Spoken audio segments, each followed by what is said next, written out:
Hi, good morning, good afternoon, good evening, depending upon where you are from around the world. We've got people here from the United Kingdom. We've got people here actually from Norway.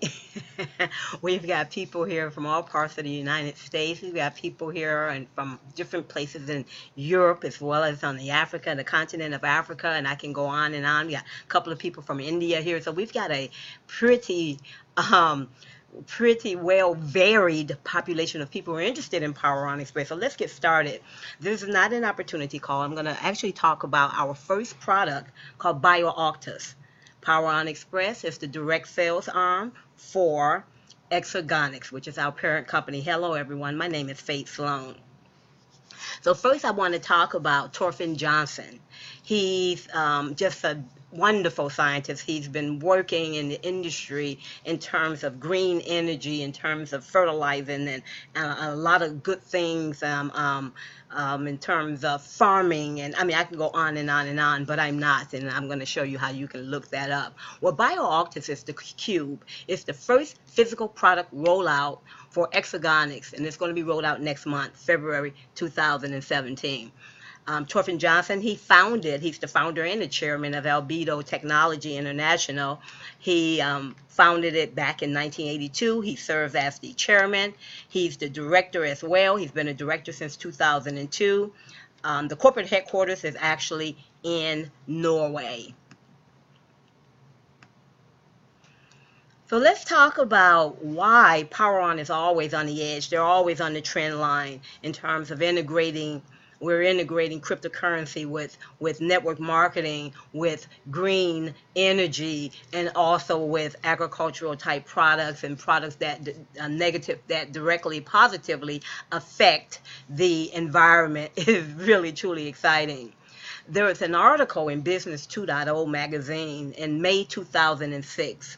And I took a look at it. I've done quite a bit of research because I've seen some people talking about this new product, but it was very, very technical.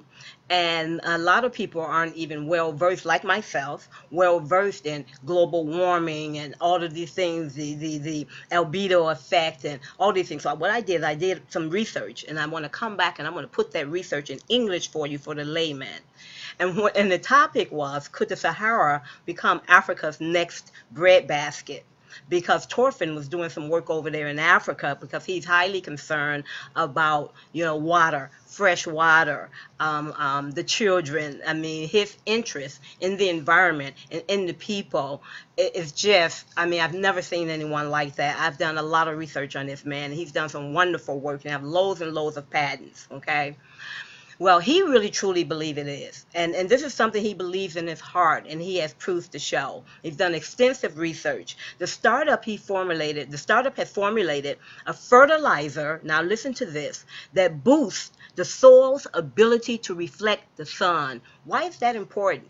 You've heard about global warming and you have some people who don't believe in it, but the majority of researchers, we have about, 20,000 research papers, and only about 9 disagree with the point. So that says a lot in itself. But this fertilizer is going to boost the soil's ability to reflect the sun, which in turn will reduce the surface temperature of the ground. And therefore, it's going to reduce the carbon dioxide emissions. And we know that carbon dioxide emissions, CO2, is what causes a lot of the pollution and global warming and just damage to the planet Earth. Okay, and it also, the third thing it does, it reduces the need for water by as much as 80%. Can you believe that? It is amazing. It has the potential, and this is coming from a professor at Norway's University of Stavanger. He's an environmental technologies professor. He says it has the potential to affect both climate change and the 2 billion people living in water-stressed regions of the world. It's amazing. That's Toilet Bill Stott. I tell you, I am so excited about this product. You guys are going to be excited about it because of its practical use.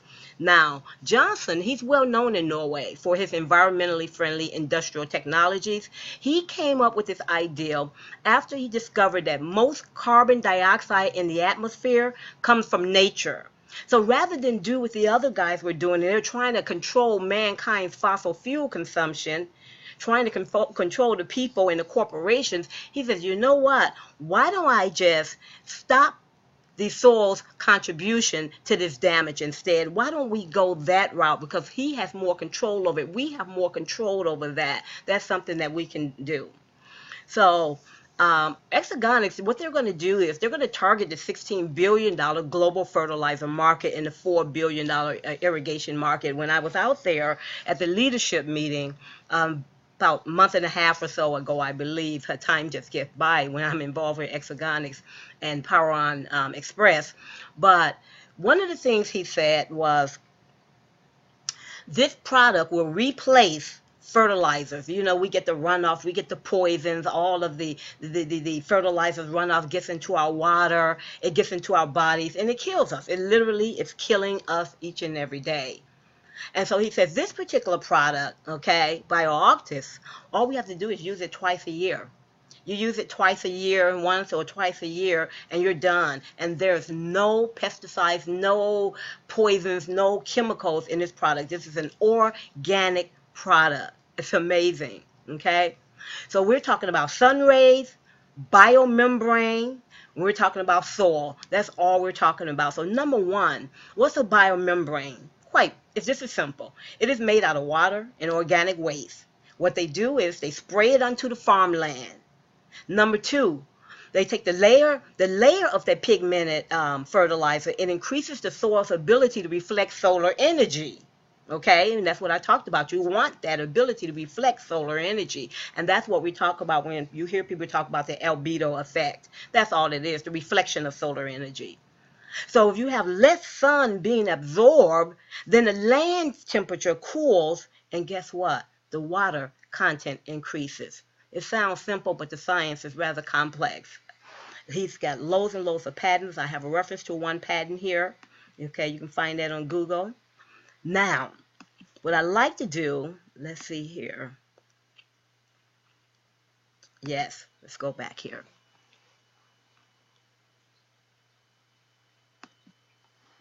Now let's talk about the Earth's population, and this is a big consideration in terms of the product that we have, the BioAuctus product, okay? Now, the Earth's population increased from 3 billion in 1960, the year I was born, to 6.2 billion in 2002. The expected increase is 11 billion people on this planet in 2050 before it starts slowly decreasing. See, in just 90 years, the population of the world will have almost quadrupled. That is some amazing statistics. So how are we going to feed these people? How are we going to feed all of these people and make sure they have fresh water? We must manage to double today's agricultural productivity if we are to avoid the extensive famine in the world. We're talking about starvation. We need food. I mean, we know we throw away food. Don't get me started on our corporations, how we throw out food all of the time. But then again, there's a question about that food as well. See, the population explosion represents a major challenge in regards to both increasing access to clean drinking water for direct consumption and food production and meeting the rapidly growing need for more and more and more food. Okay, now see, to date the problem, and let me talk about, before I talk about the objectives, I'm going to talk about the problem of the increasing need for food has been solved, or so they say, by changeover from the traditional agricultural to the modern knowledge-based agricultural, extensive use of what? Mechanical, working power, scientifically based knowledge of how to cultivate the land, you know, for maximum efficiency, basically how they can make a whole lot of money on this land, you know, without spending a lot of money and without concern for quality, without concern for our environment. And see, important factors are the use of what? Artificial irrigation that they're doing. They're using synthetic fertilizers, which are poisons, chemical weed, pest control, and now we have the GMOs, right? So we've got the gene-modified plants as well, which give greater yields and are more resistant to pests. pests. But guess what it does to our bodies? Guess what it does to our environment? Guess what it does to the water? It is just not good. But that is the school of thought today. Okay, and so with that said, there are problems associated, ladies and gentlemen, with modern agriculture. It's all about the money. And the serious problem that may be a major obstacle for us to obtain the necessary doubling of the production capacity is that access, check this out, listen, access to fresh water is in the process of becoming extremely scarce in large parts of the world. I remember when I was living in San Francisco, people are always talking about the continent of Africa, or you're talking about India, or you're talking about the desert. I was living in San Francisco, and we had to alternate the days in which we use water. And that was definitely back in the late 90s, hitting right up on the early 2000s. And so it's right at home. It's right around the corner, the problems that we are encountering today or right now. Okay, so it's not just overseas. So because according to the World Meteorological Organization, 70% of the world's freshwater uptake in 1997 was used for what? Check this out. 70% of the water was used for irrigation of agricultural areas. See, and this amount of water was just 17% long time ago, And so in 1997, the United Nations, they estimated that a third of the world population lives in areas with a moderate to high stress levels on the water supply, and they expected that as much as 2/3 of the world population may experience the same thing in 2025. Hey, welcome to the future. The problem is also aggravated in that today water is still used inappropriately, and it is supplied to agricultural areas without any form of control of the runoff, the evaporation factors, and there's even some studies out there that shows that plants in dry, hot areas make use of as little as 2% of the water that is supplied to the soil, and that's some bad stuff here. Okay, and we have to be cognizant of this. Even if we don't know today, you won't know everything today, but make a conscious effort to learn some of this. So it's very important that we use this fresh water that we have in an optimal way, okay, in order for us to achieve those productivity gains I talked about, okay, in the future for tomorrow's agricultural purposes. So that we need a method and we need a means and a way which we can radically increase the level of utilization of water supplied in agricultural arena. Okay, so let's talk about what Thorfinn wanted to do. Thorfinn's goal, his invention, his goal, there were threefold objectives. The main objective, to provide a highly effective preparation capable of radically changing the soil's ability to retain water and nutrient salts, and of having an antioxidizing effect on the surroundings, in which is capable of altering the soil's albedo. And again, you're going to hear people talking about the cold and all of this. Albedo is basically reflection, solar reflection. Okay, and I'm going to talk a little bit about that, but I'm not going to get really technical. Another objective of his invention is to provide a preparation, something that he actually created, which is our product, that can increase crops in such a simple and inexpensive manner that farmers in the poorest areas of the world will be able to afford to use it. And yet their third objective is to provide a preparation that is an efficient and inexpensive manner, converts hot, barren, dry areas into fertile land. As a matter of fact, there's some research out there, go do your homework, there's some research out there where he's done some tests with membranes, with this biomembrane in the Sahara Desert, and he documented that the reflection of the solar energy was at 85%. That's huge. And it was also confirmed by Norwegian Polar Research Institute. Now, why is it important to reflect the solar energy? It's really important to reflect the solar energy to minimize global warming, okay, and to minimizing the drying up of the water supply, okay, and to increase or to make fruitful all of the plants the foods that the farmers are growing in agricultural areas, and not only in other countries, but here in America as well, in Iowa and West Virginia, and all of our lands in the Midwest, and all of the farms out there in Texas or whatever. I'm telling you guys, this is some good stuff he's done here. Okay, now, so he's been working, Johnson, he's been working on this to save the world from global warming, and he calls it the Albedo biomembrane. That's what he calls his product, the Albedo biomembrane. Okay, what's that? It's basically applied just the same way you will apply a fertilizer, except it won't kill you. See, this membrane, or this biomembrane, will increase your crop yields in disadvantaged areas, but it also changes the ground level temperature. It cools it off, and I'm going to show you later a secondary practical application for this that has nothing to do with farming. Well, it has a little bit to do with farming, but can be used in urban areas as well. So this product, how is it made?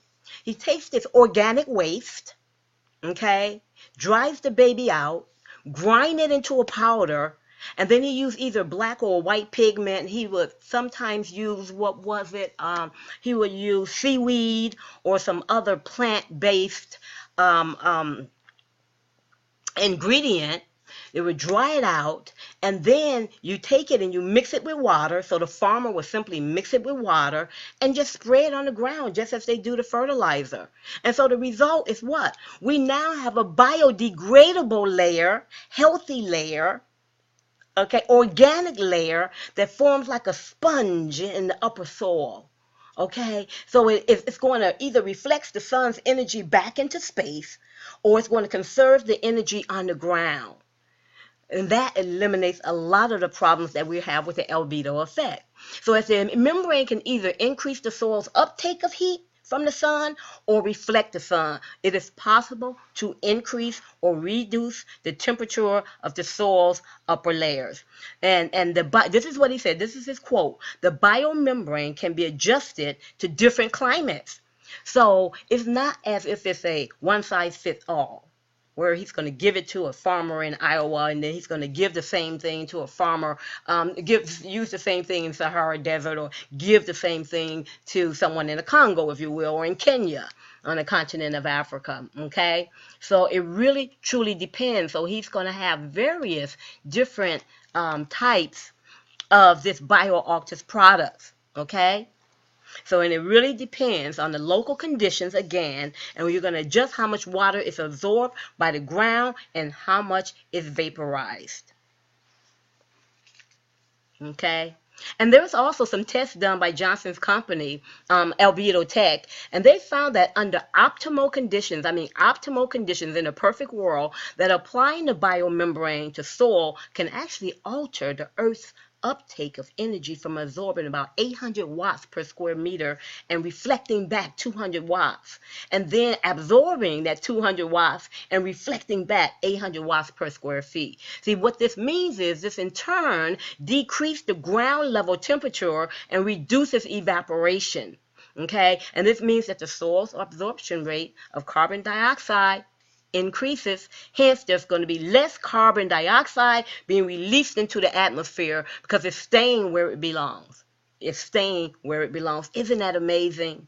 Isn't that amazing? And so all they're doing is altering the ground's temperature, and then the biomembrane has quite another positive effect. It can help prevent water loss. And so what's the significance of that? Well, you're helping prevent water loss, and that's what we have a shortage of. So we've got a triple whammy, because it's going to stop the erosion and it's going to increase the agricultural crop yields. And I'm just going to say that's all it does, those three things. Save water, stop the erosion, increase the crop yields, and in some cases have increased the crop yields by 200%. They did some tests on the cabbage crop in Murcia, Spain, and they saw a 38% increase in the yields. And what I mean by yields is the plants and the food that you're producing. There were more and more Okay, and that is truly amazing. And they also did a similar test on the continent of Africa. In Nigeria, they went to the Middle East and also Central America, and they have all shown increases in corn yields as well. But the dry areas like the Sahara Desert, or even in southern Spain, if you will, they have the most to gain. So the drier you are, the more dire straits you are, the more you're going to gain. And it also can help cultivation in colder climates as well. Okay, this is just truly amazing and exciting. Okay, so I took a look at a research letter, and I was doing this research last night before I put this together. And the title of that research letter was "Bright is the New Black: Multi-Year Performance of High Albedo Roofs in an Urban Climate." See, remember I told you I was going to show you another way that you can utilize a product such as the BioAuctus. And that is, and this is something that he brought up, that Don Nasanka, the president and chairman and CEO of Exergonix, brought up when we were at the leadership meeting out there in LA. He said that, can you imagine us having the rights, us as distributors, us as members of Exergonix, as part of the direct sales force, being able to offer a product like this to corporate entities as well as residential entities in both the commercial and residential area, say, hey, let's use your roof. We could put this product on top of the roof of your commercial building, on the top of the roof of your residential home.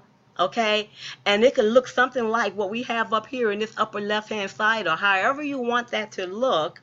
And not only does it look nice, and not only does it contribute to the diminishing of the global warming effect or the albedo effect, but it also cools your home. And so just imagine in the summertime, you've got these big buildings, Sears Towers, which has another name now, these huge skyscrapers, and if you go to Dubai, for example, they've got some beautiful buildings out there, and they're huge. They've got some of the largest buildings you can imagine, and it's always hot there, right? So imagine putting this organism or putting this product up there and making it beautiful, while at the same time, they don't have to use as much energy, as much electricity to cool the building, all of those floors. That will what? Save them money in the long run, a lot of money. See, so you just lay that membrane out on the rooftop of the building, and you're going to create a beautiful rooftop garden or farm, and it's going to save you money on air conditioning costs in the summer. I tell you, as a matter of fact, there are many rooftops in the United States and abroad that are covered already. And most of them, though, unfortunately, are covered with synthetic products, which has a negative impact on the environment, because what they did was, instead of having black, we'll have a light color, but it's still a synthetic product, and it's still giving off nasty things into the environment. Okay, so here is our chance, ladies and gentlemen, to do it right. I actually read another research letter. What was that other research letter I read? Oh, I can't remember that one. I'll get back to that later. But this is cool. But I know they do a lot of that. I'm in the Chicago area, and they do a lot of this already in the Chicago area, both the synthetic crap and the natural organic products. But there's nothing like BioAuctus out there on the market yet. Okay? And so I'm going to briefly touch upon the urban heat island effect. And this is for the inner cities, the cities, not the rural areas. So they call it the urban heat island effect. It's the albedo effect. So what is albedo again? It's simply one thing. Forget all of the science behind it. I don't want to become a scientist. I got enough technology in my head. Albedo is the reflecting power of a surface. How much or how less is it reflecting? That's all the albedo effect is. And in our cities, it's really reflecting. See, it's been proven in both natural and man-made environments in recent years. See, in nature, you've got the white sea ice melting into the dark blue oceans. In the cities, it's been proving by research and in real life experiences that the formerly green environment, so what they did was they took a green environment, which is nature, that's how it was before we came here. They took a formerly green environment, they covered it with pavements and skyscrapers with black rooftops, tar rooftops in the cities, and the earth is slowly being covered in what? Dark, sun absorbing colors. That is not good. So the urban heat island effect is the difference in the temperature between the urban area and the surrounding rural areas. Because we know that the urban areas have the majority in large areas of this hard reflective surfaces out there. That is what they mean by the albedo effect. Okay, and we're getting that, and we're building more and more skyscrapers, and we're putting more and more hard pavements down there. We're getting rid of grass, we're getting rid of trees, and all we have is concrete, a concrete life. This, ladies and gentlemen, is the albedo effect. These surfaces, these hard, dark surfaces, absorb the solar radiation, and then they quickly reflect this heat back into the atmosphere. Bam! Ouch! So any reduction in this effect, any small reduction of this, if we get a lot of people that can reduce this effect, that's going to be a large positive effect on smog, airborne particles, asthma, all of this junk that's causing the kids to get sick already, all of this stuff in the atmosphere. See, because the roof areas, they're a significant part of the urban hard surfaces. Imagine putting plants on green surfaces and they'll be able to absorb that heat, and then we can use that heat through what we call evapotranspiration, which is like the water will evaporate, but at the same time that water comes back, okay, and it's being utilized right back into the greenery, right back into the greenery. It's like a cycle. And while we eliminated a lot of that heat and eliminated a lot of that ozone layer issue, so we're going to thus minimize the effect of the albedo. And we already talked about what we were doing in Exergonix. They're our technology partner, etc. These guys, they're just awesome. They're our parents company. They're doing a lot of things in the area of renewable energy and green renewable energy. And I talk a lot about this in the business presentation, where we have these stackable battery management systems and things of the sort. Okay. Now, what I like to do, I like to talk to you about Don Nasanka. Those of you who are not familiar with Don Nasanka, he's got a wealth of experience, integrity, and credibility underneath his belt. Okay, he's partnered with companies such as Coda Energy. What happened with Coda, and I have some people who have come to me and says, well, Coda wasn't all of that. They filed bankruptcy. Well, so companies file bankruptcy all of the time. Coda had hundreds of millions of dollars to get the job done in the green energy area. And they spent a lot of money, and they have a lot of equipment. So Don Nasanka says, hey, I want that equipment. I want that manufacturing facility. So he went and purchased it outright. And Vertigo, of course, that is our battery pack people, the lithium ion battery creation guys, and Neighborhood Power right now, today, yesterday, last year, the year before. These aren't fly-by-night companies. They are actually putting up solar panels in both the commercial arena as well as the residential arena. Okay, he's the former director of Intersys Inc. Go look up Intersys. It is the world's largest industrial battery company. He founded CoCam. Now it's called CoCam America / Dow CoCam. Why? Because he and Dow Chemical, you've heard of Dow Chemical, correct? They've merged those babies together, called it Dow Chemical. It's the first lithium polymer plant in the United States. I believe it's over there in Missouri, which is where Don Nasanka resides. And they have provided so many jobs. But you can go and you can look him up. He was honored by Lumina Foundation, which is actually the Bill and Melinda Gates Foundation, because he has humongous contribution to education and training people and the idea of innovation and technology and green energy, green renewable energy, and all kinds of great things that he's done, that he's initiated it, and he's still heavily involved with. He was the originator again of the Innovation Campus. He was recognized by President Barack Obama. He's a board member and trustee at MRI Global. Guess what MRI Global is? This is cred, guys. It is the managing body of the National Renewable Energy Labs. What's that? It's a United States government authority on energy. So they must think he knows something. He must be a subject matter expert in energy. He's a board member. He's an investor. Smith Electric Vehicle, you know, those green cars, electric cars. Advisory board member at the University of Central Missouri School of Business. And I tell you, see, Don Nasanka, he's a serial entrepreneur.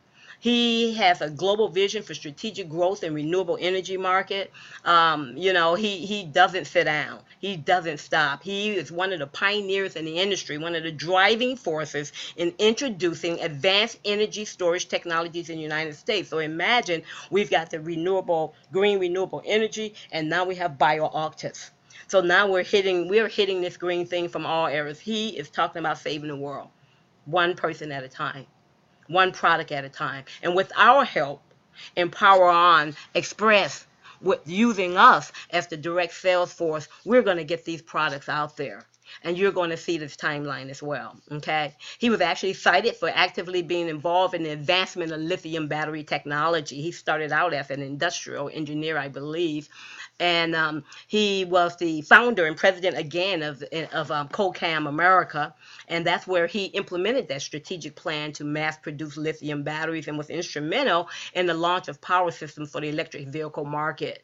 And so then that was that joint venture I told you about he had with Dow Chemical Company that allowed his company to expand, and it's huge, and it's out there in Missouri. Go visit them. It is one of the leading manufacturers of lithium batteries in the world, and he is the founder of it.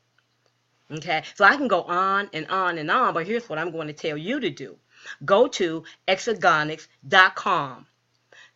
Just about us. You'll see him. I tell you, you're going to see the impressive qualification of the Exergonix management team. And I'm going to end it right here. I just wanted to talk about BioAuctus, and I'm not going to go on and talk about the cheaper, cleaner, better energy for our customers, but I'm going to talk about that in the business opportunity presentation. I'd like to say thank you all. I'm excited about this product. I am excited about where we are with Power On Xpress. I'm excited about the cryptocurrency, guys. I'm just excited and ecstatic about what they're bringing to the table, where we can help people while at the same time help ourselves. Okay? This company is going to be a sustainable company. It can't help but be a sustainable company because it's not just a network marketing company that decided to, okay, we know network marketing, let's create a company. It's not a company where they says, okay, let's put together a compensation plan and throw a product around it and say, okay, we're legitimate, we're legitimate. No, not at all.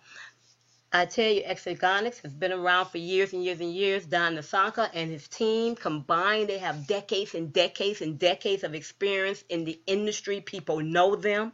They know nothing about network marketing. They don't care. They don't care about the cryptocurrency except for they want us to push the product. And as we push the product, the value of the cryptocurrency will indeed increase. But I'll talk about that later on. You guys have a nice day. Yay, February is almost upon us. Bring in as many people as you can right now today. Right now today. Don't wait. Get back to the person who got you onto this webinar about our first product, and you won't regret it. Good day, good evening, good night.